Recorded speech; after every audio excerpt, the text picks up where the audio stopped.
the new Omicron variant, this government acted, introducing targeted and proportionate measures as a precaution whilst our scientists discovered more, and we're learning more every day. We don't yet know Omicron's severity, its exact rate of transmission, nor indeed the full effectiveness of our vaccines against it. But since I last spoke to you, it's become increasingly clear that Omicron is growing much faster than the previous Delta variant, and it's spreading rapidly all around the world. 568 cases have been confirmed through genomic sequencing across every region of the UK, and the true number is certain to be much higher. Most worryingly, there is evidence that the doubling time of Omicron in the UK could currently be between 2 and 3 days. And while there are some limits on what we can learn from South Africa, because of the different rates of vaccination, different rates of previous infection, we're seeing growth in cases here in the UK that now mirrors the rapid increases previously seen in South Africa. And South Africa is also seeing hospitalizations roughly doubling in a week, meaning that we can't yet assume that Omicron is less severe than previous variants. So while the picture may get better, and I sincerely hope that it will, we know that the remorseless logic of exponential growth could lead to a big rise in hospitalizations and therefore, sadly, in deaths. And that's why it's now the proportionate and the responsible thing to move to Plan B in England, while continuing to work closely with our colleagues in the devolved administrations, so we slow the spread of the virus, buy ourselves the time to get yet more boosters into arms, and especially in the older and more vulnerable people, and understand the answers to the key outstanding questions about Omicron. So, first, we will reintroduce the guidance to work from home. Employers should use the rest of the week to discuss working arrangements with their employees, but from Monday, you should work from home if you can. Go to work if you must, but work from home if you can. And I know this will be hard for many people, but by reducing your contacts in the workplace, you will help slow transmission.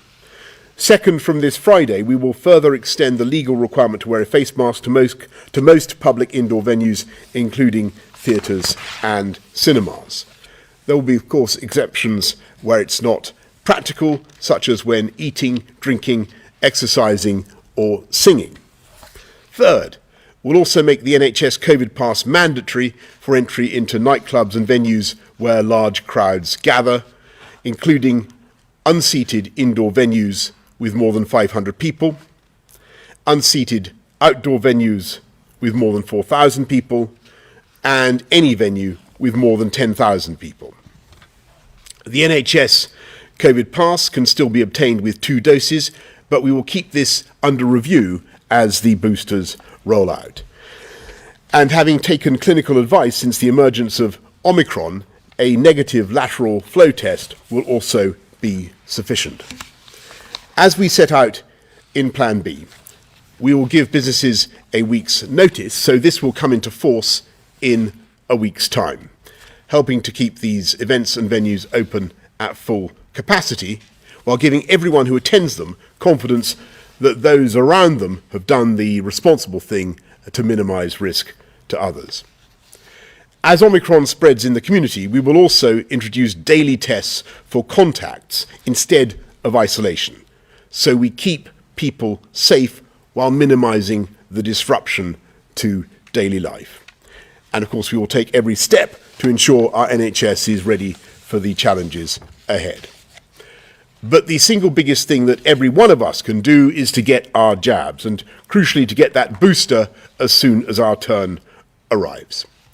1 year to the day since the UK became the first country in the world to administer a COVID vaccine into the arms of Margaret Keenan, we've opened up the vaccine booster to all those over 40, and we're reducing the gap between second dose and booster to a minimum of just 3 months. Our heroic NHS staff and volunteers have already done almost 21 million boosters, including reaching 84% of all the eligible over 80s. But we need to go further and faster still, because our scientists are absolutely confident that your immune response will be stronger if you've been boosted. And while you're at it, please get your flu jab too. Let's do everything we can to protect ourselves and our loved ones this winter and to reduce the pressures on our NHS. As we learn more, so we will be guided by the hard medical data around 4 key criteria: the efficacy of our vaccines and our boosters, the severity of Omicron, the speed of its spread, and the rate of hospitalizations. We will constantly monitor the data and keep it under review. And of course, we must be humble in the face of this virus. But if, and indeed as soon as, it becomes clear that the boosters are capable of holding this Omicron variant, and we've boosted enough people to do that job of keeping Omicron in equilibrium, then we will be able to move forward as before. So please, everybody, play your part and get boosted. I'm now going to hand over to Chris to do the slides. Thank you, Prime Minister. First slide, please. I wanted to situate this initially on where we are with Delta, because what's happening is Omicron is coming on the back of a still high rate of Delta transmission and hospitalisation. So in the first slide, what we have is the number of people testing positive for COVID in the UK, and that has been drifting upwards, not at a very rapid rate, but it has been drifting upwards. The Omicron data aren't really going to be visible in this for a few days, but they will become visible over time. Next slide, please. The number of people in the hospital with COVID in the UK has, because of the booster vaccination programme in particular, been drifting down until this point in time, with the numbers going into hospital reducing, although that's now stabilised slightly.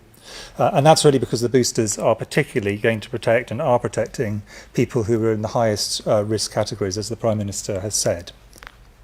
Next slide, please. And the number of people in the UK who are dying has again gradually been decreasing over time, but is still a daily average of 121 deaths from COVID. So we still have a significant issue with COVID, and I think anybody who speaks to anyone working in the NHS would say that is on top of an incredibly busy system. Next slide, please. In terms of our major countermeasures, of course, the biggest one, as the Prime Minister has said, is boosting. And this is steadily increasing. So we now have over a third of those who are eligible have already had a booster, and they are, by and large, the most vulnerable third. But there's still people who are in higher risk groups who have not been boosted. And of course, we have to move down those groups. And that is going to become absolutely critical, we think, as we move on into a period where Omicron becomes significant and probably then becomes dominant. Next slide, please. And if this is just a data just to show quite how effective, with the variants we've had to date, vaccination can be. And what it compares is, in the dark lines, the hospitalisation rate in the blue-black bars in those who are unvaccinated, and in the orange bars, those who are vaccinated with 2 doses. This is largely protecting against Delta. But as you can see, at every age, a really substantial improvement in your protection. Next slide, please.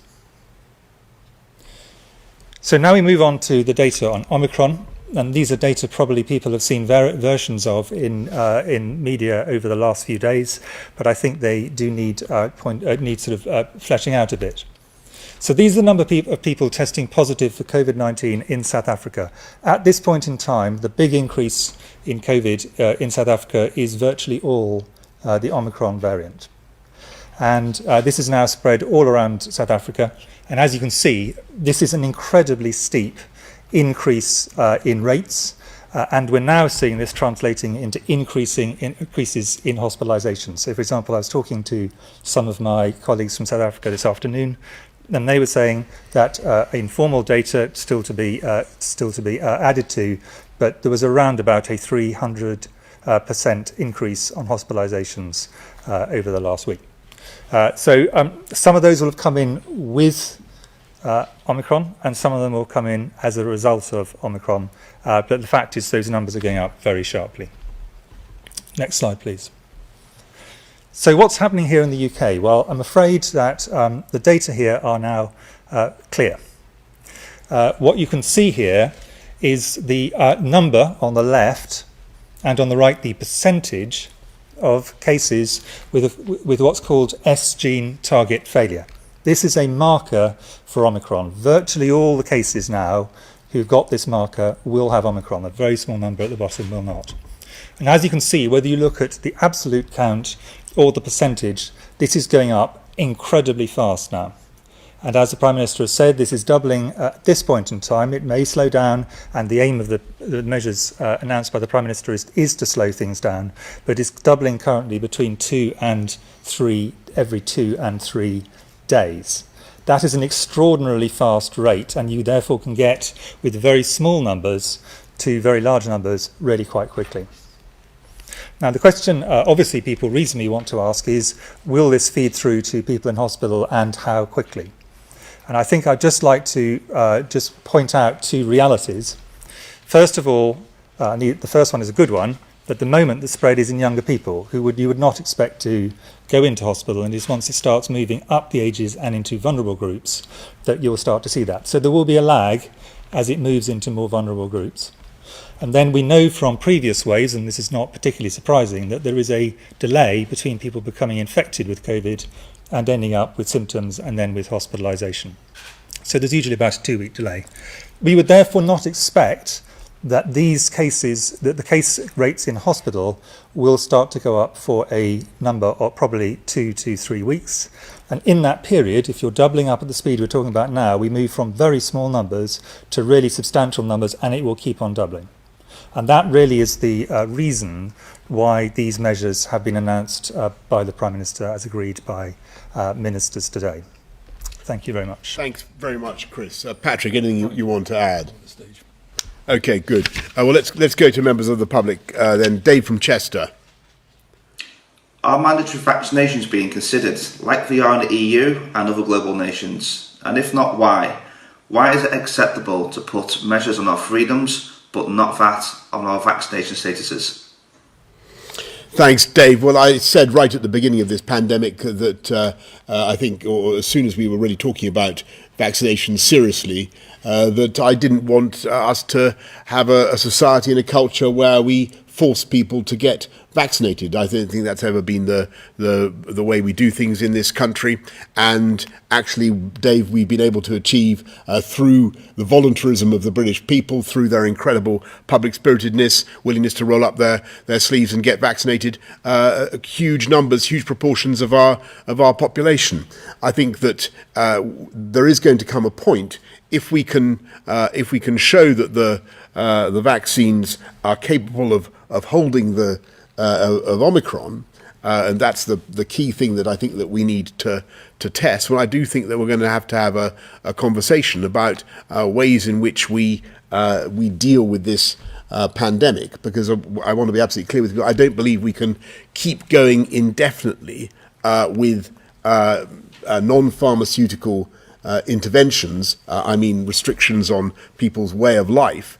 Where just because a substantial proportion of the population still, sadly, has not got vaccinated. And I think we're going to need to have a national conversation about the way forward and the other things that we can do to protect those who are hard to reach, who haven't got vaccinated for one reason or other, who may have medical reasons why they can't get vaccinated, other ways of protecting them. But that is a stage that I think we will come to if and when we establish, as I hope that we will, that the booster is effective against Omicron, and the booster is capable of holding Omicron, getting us back into that equilibrium the double jabs got us into with Delta, if you follow me. So it's at that moment that I think we will have to talk seriously about moving on from the way from thinking about further NPIs and thinking about other ways in which we protect people. Rachel from Essex. Rachel asks, why can't fully vaccinated British travellers stuck in red-listed countries self-isolate at home when they return instead of a hotel? Quarantine hotels are too expensive, especially as this was implemented at short notice, not giving travellers a chance to get home. Well, Rachel, I think that's a very fair challenge. I think that given the way Omicron is now seeded around the world and not just in red-listed countries, I think we will be looking at the red list and the way that we do it. But it's been very important in the immediate period, the immediate response to Omicron, to have very tough border measures to slow the arrival of the variant in this country, and that was the objective of those measures, and continues to be the objective. I mean, Chris, Patrick, anything you want to add to that? Okay, then let's go straight to Laura Koonsberger, BBC News. Thank you very much, Prime Minister. You're tightening the rules again for millions of people tonight. How can you stand at that lectern, exactly where some of your team laughed and joked about COVID rules, and tell people they must now follow your new instructions? And are you really asking the public to believe that you had no idea what was going on under your own roof?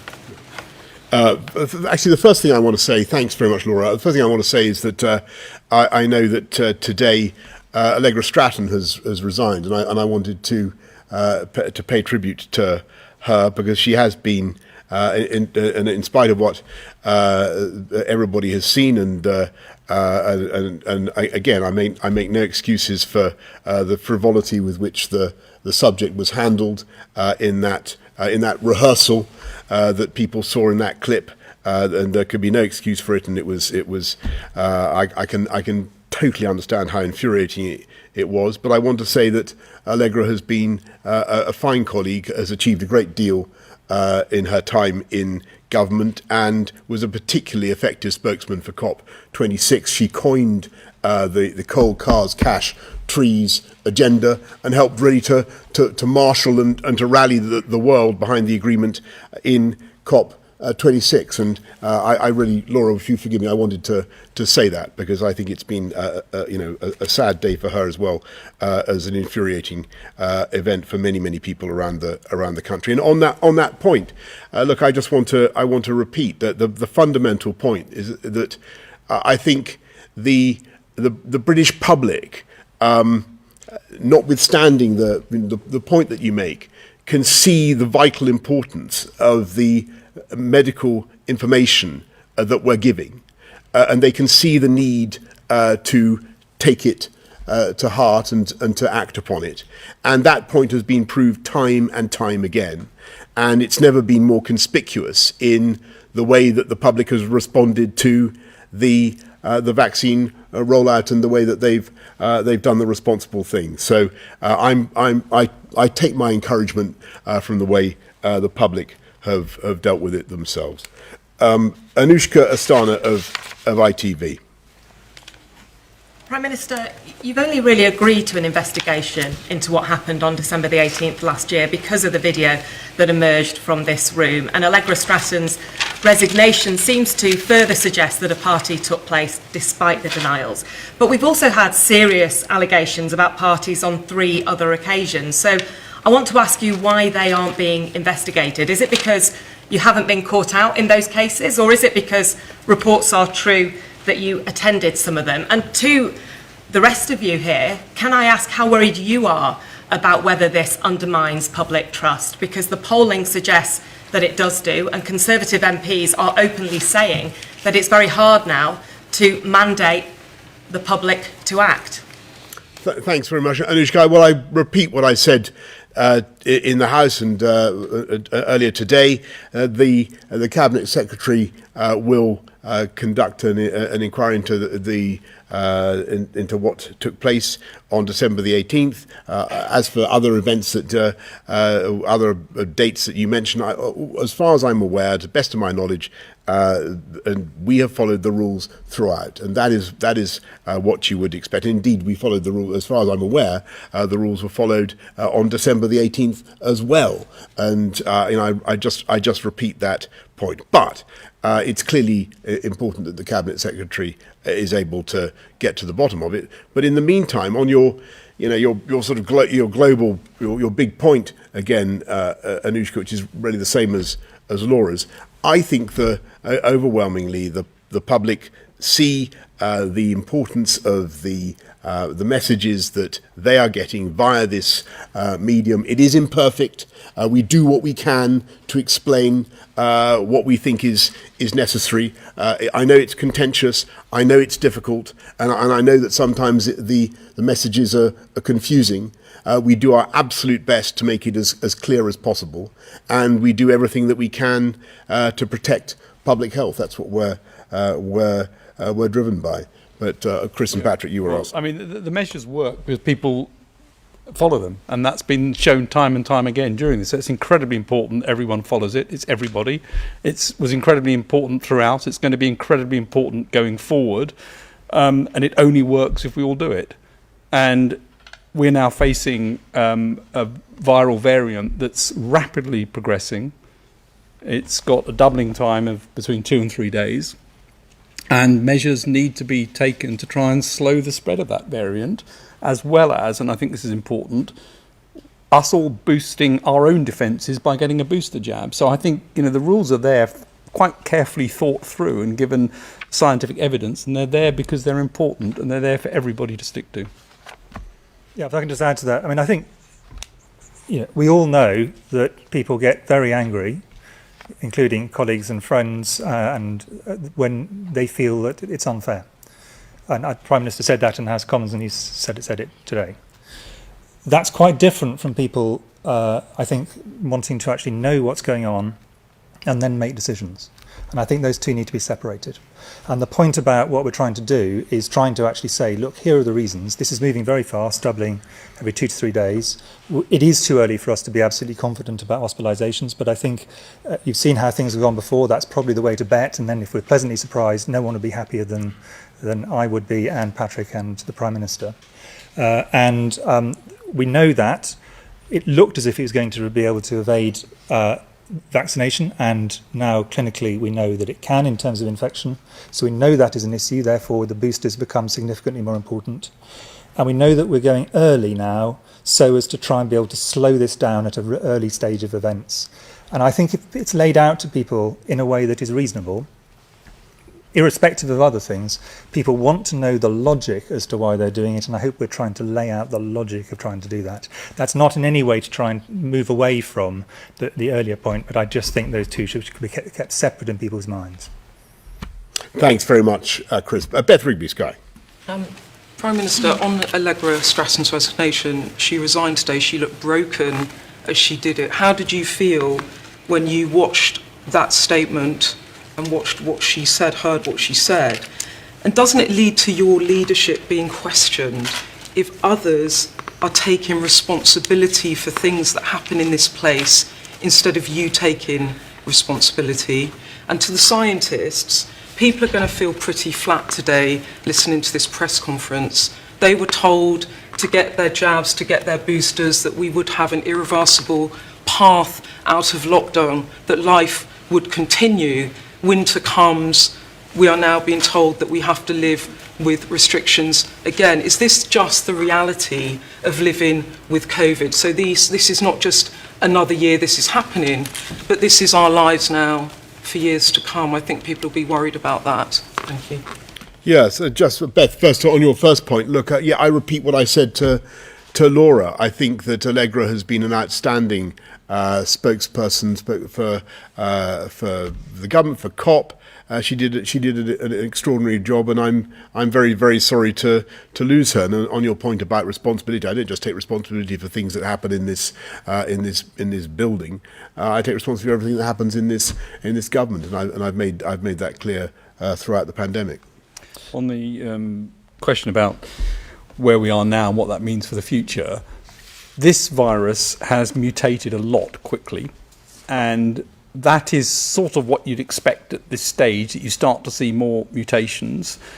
This one's got a lot more than anyone thought would arrive that quickly, and that's what's caused so many concerns about it, spreading very fast.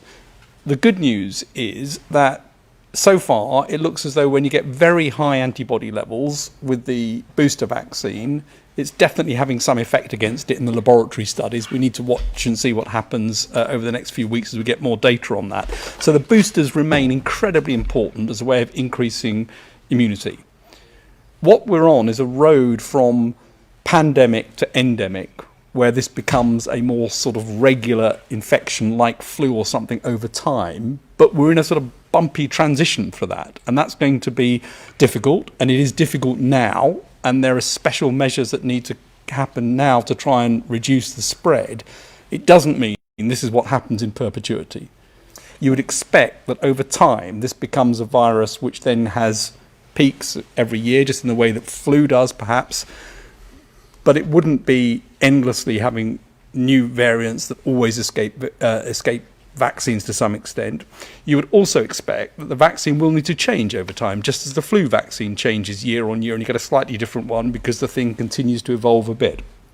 So I think this is a surprise change that's happened. It's a big one, and yes, it's going to make everyone feel a bit sort of deflated about it, but there are things that can be done. I think the vaccines are going to hold up to some extent here, and I think probably boosters will really push that to a level that's going to be important. We need to test that and find out. And I don't think it's a harbinger of what happens hereafter. We will see more variants, and they will always cause some sort of challenge, but that challenge is the same sort of challenge that you're going to see year on year with other things as well over time. Can I just add to that, because I obviously completely agree. We're in a sort of transition period from a point when the pandemic first hit in 2020, where we had to rely entirely on social measures and had no medical countermeasures. We will get to a stage where we have multiple countermeasures, probably lots of different types of vaccines, antivirals we currently don't, a whole variety of other aids, which is the way we have dealt now with very many infectious diseases. We're in that midpoint. We are immeasurably better off now than we were with the vaccines we've got, with drugs, with better hospital treatment. There's a whole bunch of things that are so much better than they were. It would be much quicker getting over this than it would have been if the same situation had hit us a year ago. But we shouldn't, at no point have we said that there wouldn't be new variants, significant ones potentially, and vaccine escape ones. That's been said by almost I suspect every media outlet that's represented here repeatedly, and for good reasons. That's the biological inevitability. Now, when it comes to this particular, so in the long run, I think the outlook is good. But I think we have to accept that it's not. There's still a difficult period, and in terms of this particular variant, the question I think is really going to be: is this held by the current vaccines with boosters, or are we actually going to have to do a reformulation of the vaccine, at least for more vulnerable people, and that is what we will need to do over time? And it may be actually what we have is a transition period where the booster holds it for a bit, and that buys us time, and then we can actually get a specific or what's called polyvalent vaccine, and that will allow us then to, from later on in this year, be able to respond to it directly. So I think we should, in a sense, what I think we should say is I can see why people would feel deflated, but this is a kind of setback. This is not a situation where we're back to square one. We're having to just deal with it as we always thought we might have to. Prime Minister, sorry, just to follow up quickly, you said that you were furious about the video you saw about the mock press conference. Yes. How did you feel when you saw Allegra? Yes, I'm sorry. Yes, I'm sorry. Because of the huge press of meetings so far today, I haven't been able to see that, but I'm of course aware of what Allegra has said, and I just repeat what I said. I'm very grateful to her for everything that she's done, and I wish her all the very best, and we will certainly miss her here in government. But I just want to add to what Chris has said on this crucial period, because I think that there is at least a strong possibility that we will discover in the course of the next few days and weeks that indeed the combination of two jabs and a booster is capable of holding Omicron in equilibrium in the way that we want, and then as I said, we will be able to move forward. And it's always worth bearing in mind that what we're doing today with Plan B is something that we set out back in September. So this is not a deviation from the position that we thought we might find ourselves in as winter set in. We always reckoned that we'd see a spike in disease and in infection. Actually, Delta has been remarkably stable. The problem has been this sudden emergence of Omicron and the real spike that it's producing, and given the potential numbers that Omicron could produce, we just have to respond today in the way that we are. Pippa Crerar from the Mirror. Thank you, Prime Minister. I thought I'd have another go at Anushka's question because I don't think you quite answered it. Can I ask why you've tasked Simon Case with investigating a party on December the 18th last year that you weren't at, rather than one on November the 27th, where you gave a speech that you were at, in breach of the rules by any reasonable legal analysis? And further to that, will you extend the inquiry, Simon Case's inquiry, to include any other gatherings, events, parties, use the term that you choose, that took place in number 10, or indeed in your flat, if there is evidence of them? So first of all, Pippa, this is a huge, as people know, this is a massive Department of State, and there are people working flat out the whole time, working on all sorts of issues, and they work extremely hard. And according to very, very well respected civil servants and advisors, special advisors that I've talked to about what happened in the events that you describe, no rules were broken. I've asked Simon Case to look at the Cabinet Secretary, Simon Case, to look at the December the 18th event. I'm sure he'll be considering all sorts of things. But as far as I'm concerned, all the evidence I can see is that people in this building have stayed within the rules. If that turns out not to be the case, and people wish to bring allegations to my attention or to the police or whoever, then of course there will be proper sanctions. But in the meantime, I think what we should do is let Simon get on with, let the Cabinet Secretary get on with his job, and I'm sure he'll be making his findings public as soon as possible. Ben. Are you restricting him to looking at December the 18th? I mean, that's the part of the question. The guidance has been, and the rules have been observed at all times, and he's looking at the issue of the 18th of December. He may wish to look at other things. That's a matter, frankly, for him. Ben Riley-Smith of The Telegraph. Thank you, Prime Minister. 3 quick ones. Tory MPs have suggested you've called this announcement forward to bounce headlines about the Christmas party. Is that true? On Christmas parties and nativities, what's your message now to the country? Is it those should be cancelled? And there's no time limit at all to these new restrictions or when they might be considered. When do you think the earliest point that might be? Mid-January, February or spring? And a quick one for Professor Whitty, just picking up on your point about reformulating the vaccines. Do you think there's a real possibility a lot of people might need a 4th vaccine before next autumn to counter Omicron? Right, thanks very much, Ben. So look, on the first point, we'll just imagine the counterfactual. Colleagues say, or people say that we're somehow making this announcement to coincide with events in politics. Well, actually, imagine if this step were to have been delayed because of political events of one kind or another. What would people say then? You've got to act to protect public health when you've got the clear evidence. And I think I'm right in saying that SAGE only met yesterday to discuss this. The evidence about the transmissibility of the virus has we've been watching it for days, but it's become, I'm afraid, unmissable, not just in South Africa, but in this country as well.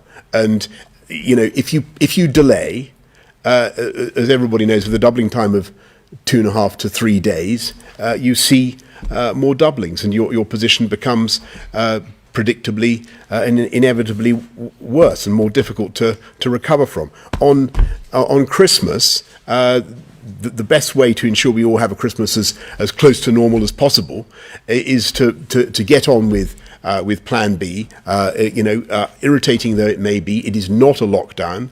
It is Plan B. It is what we set out a while back, and to get your boosters and get your jabs. That's the best way forward. And as for when we'll review the measures, Ben, which I think was your third point, as I say, no later than early January, and possibly before, if we start to get some of that really granular information. But you know, we need to see the data and work on it pretty hard. Sorry, just on the second, it was Christmas parties and nativity. Yes, sorry, no. Do that. Good. No, they should not. No. So thank you, Ben. No, in my view, they should not be. They should follow the guidance, of course. But we're not saying we don't want kids to be taken out of school before the end of term. Not that there's very long to go now. We don't want nativity plays to be cancelled. We think that it's okay currently on what we can see to keep going with Christmas parties. But obviously everybody should exercise due caution, have ventilation, wash your hands, get a test before you go, a sensible thing to do. Give yourself or give everybody else at the party the confidence that they're going to be meeting someone who is not contagious. Those are simple things that people can do, but that's what we're saying. On the question you asked me, I think it's far too early to be sure on this. A lot of scientists are doing a lot of work at the moment just to work out what the current 2 doses and different combinations of those and the booster will do with the Omicron variant. And that will help give us some information. I think until then, it's probably not very helpful to speculate. The exception to that is that there's a very small group, but a very important group of people who've got significant immunosuppression, who we're giving 3 doses to as their primary course. They will then get a 4th dose, which is essentially their booster dose. So in that group, the answer is yes. But in the great majority of people at this point, I think the answer is we'll have to wait and see what the data show. Just to build on that, I mean, we've now got vaccine design that allows you to alter them quite easily and to make, as Chris said, so-called multivalent or polyvalent vaccines against different variants in one go. Those are going to provide breadth of coverage in the future. When they'll be needed, we don't know. We've also got antiviral drugs coming through now. 2 have been reported recently, which have good effects. So there are increasing number of options to look at this. But, and this is important, going back to the timing point, SAGE met last week and met again yesterday, on both occasions, saying, look, this is spreading rapidly. You don't just watch it spreading rapidly. You need to do something. And that isn't just the boosters. The boosters are incredibly important, but it's also about trying to reduce the possibility of spread, which means reducing social contacts in order to try and achieve that. Thank you. Emilio Casalicchio from Politico. Thanks, Prime Minister. You just suggested that Simon Case could extend this probe beyond just this alleged party on the 18th. The Permanent Secretary for the Department for Education today said that party that happened in DFE that they apologised for will be included in that probe. So obviously it's quite flexible. So would you encourage Simon Case to look at all allegations of all parties that might have happened in Downing Street last year? And also, would you commit to the inquiry being published before the end of the year? How quickly would you like to see it done? Yeah. And then I've got a question for the scientists, maybe all 3 of you. Obviously, you've just announced new restrictions, including a recommendation to work from home. Is the fact that we're here doing this now not a mark of failure? We should have fixed the roof while the sun was shining, surely, with the pandemic. Prepare the vaccine booster rollout so it could have been done at lightning speed, but instead it's been quite slow to get this new part of the rollout sorted. Actually created a proper world-beating test and trace system, but it feels like we're still not quite there yet as well. We went through devastation last year, but it feels like we still haven't completely learned our lessons. And when are we going to learn? Because next time we might be hit by a virus that's much more dangerous than the pandemic. So are we going to be actually ready by then? Right. Well, look, I mean, just can I get Amelia? Can I just go back on some of the things you've just said? I think it is worth people bearing in mind that there are a lot of countries in our immediate neighbourhood that have got restrictions already far tougher than ours and tougher than the ones that we're asking people to implement now, much tougher. And I think people should also bear it, and that's because we had the fastest vaccine rollout in Europe. Emilio, just to remind you of that. And it is also the case, far from having a sluggish vaccine rollout, what we've now got is, I think, 21 million people having a booster. Right, we've now got 21 million people boosted. And again, I think I'm right in saying that we've boosted more people than any comparable country, and certainly faster than any other European country. So I'm not going to hear any criticism of the NHS or the GPs or the pharmacists or the volunteers or everybody who's worked blindingly hard to get this done as fast as they possibly can. Yes, I think what I think is fair, Emilio, is to say that we now need to go much further and much faster.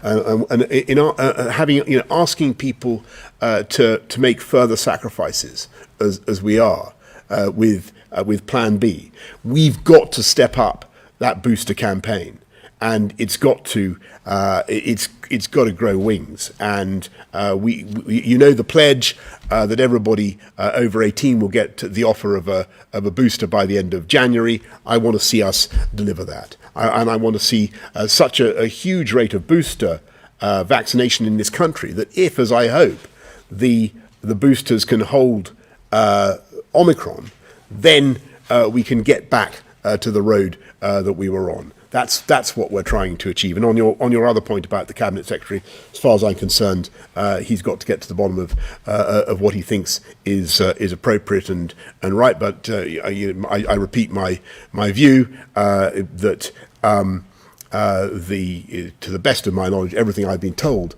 is that the rules were followed. But if that doesn't turn out to be the case, then there will be the appropriate sanctions. Yes, as I said in the House today, as soon as possible. Shall I first go on? Yes. Actually, want to add on the wider one. I mean, there are multiple points you put there, and I'll try and give a very brief answer. Short version on pandemic, of course we have to plan ahead, but remember that every pandemic is different. The last pandemic that is as bad as this one, and you can certainly conceptualise very, very bad alternative ones, was HIV, a sexually transmitted infection, completely different way you approach it. So the idea that somehow something you can just take off the shelf and that's your pandemic plan, every single time you have to adjust it according to what you find. This is a very serious pandemic.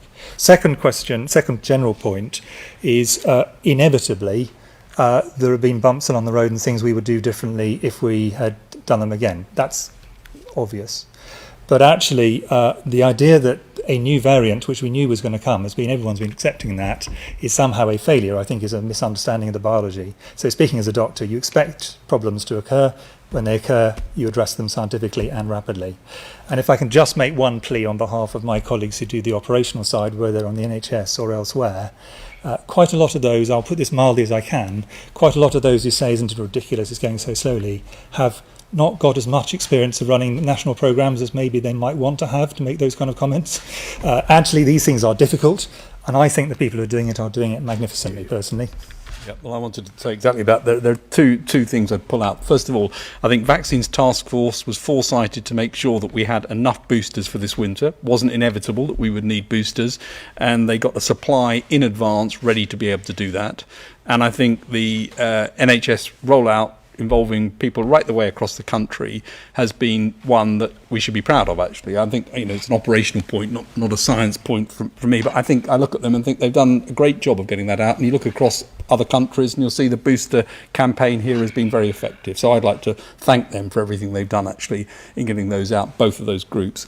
And then I'd like also to say that if you look at the 100-day mission that we published at the time of the G7, that was precisely about trying to make sure all of the parts, from surveillance through to rapid production of vaccines and therapeutics, through to what needs to happen for finance and getting this across the world and equitable access, can be improved right the way across the world, so that for any new infection going forward, there is a roadmap to try and get this done more quickly and more efficiently than was possible this time.